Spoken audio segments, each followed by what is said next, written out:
sharaf weyn u ahayd Puntland oo ahayd qof horey uga soo shaqaysay Puntland iyo Soomaaliya guud ahaan haddana positionka labaad ee u sareeya UN-ka joogto runtii farxad bay noo ahayd kulanka iyo booqashada waxaana muddadii ay joogto ay la kulmi doontaa qaybaha kala duwan ee dawladda iyo ururada bulshadaba waxaan rajaynaynaa inay arrimaha ay u timid oo runtii salka ku hayay dardangelinta arrimaha doorashada ee dalka fooda ku haya oo aan rajaynayno maalmaha dhow oo soo socda inay bilaaban doonaan doorashooyinka ugu horreeyay aqalka sare iyo sidoo kaleeto siday ugu kurgeli lahayd arrimaha horumarinta iyo mashaariicda ay UN-ku ka wadaan iyo guud ahaanba hay-adaha kale ee dawliga ah Puntland waxay joogi doontaa maalin kale waxay intay joogtaan insha Allah aan rajaynaynaa inay macluumaad ku filan ay ka heli doonto horu socodka iyo arrimaha ay u timid intooda badan farxad bay noo ahayd inaan kusoo dhaweyno qodobadii inta badan aan ka wada hadalna waxay ahayn qodobo aan is-afgarad fiican iyo kala qaadasho warbixino xogaha meesha wax marayaan. This very warm welcome.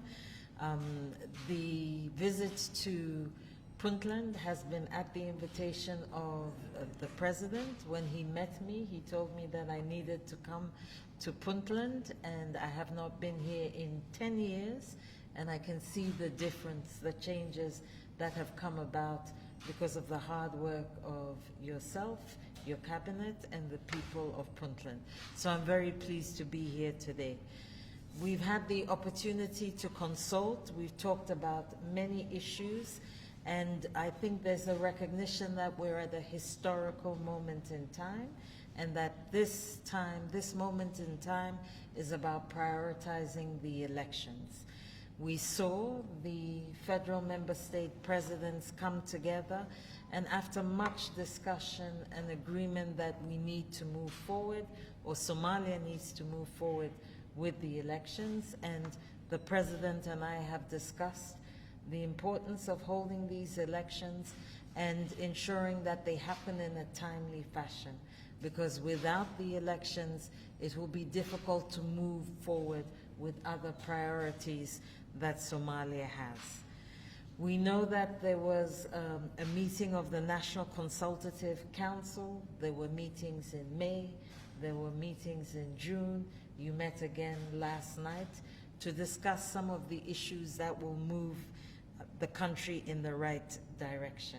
As the United Nations, we want to commend you and welcome the constructive manner in which you have come together with Somalia's political leadership and have engaged to seek consensus on some of these intractable challenges. Some issues we talked about remain to be clarified. In particular, we discussed the need to deliver on commitments that have been made. One of the commitments I continue to advocate, I see Mr. President smiling, he knows what I'm going to talk about, is the 30% quota for women. And the President assured me that this is a priority for all the presidents, and he's looking at concrete measures to move this forward.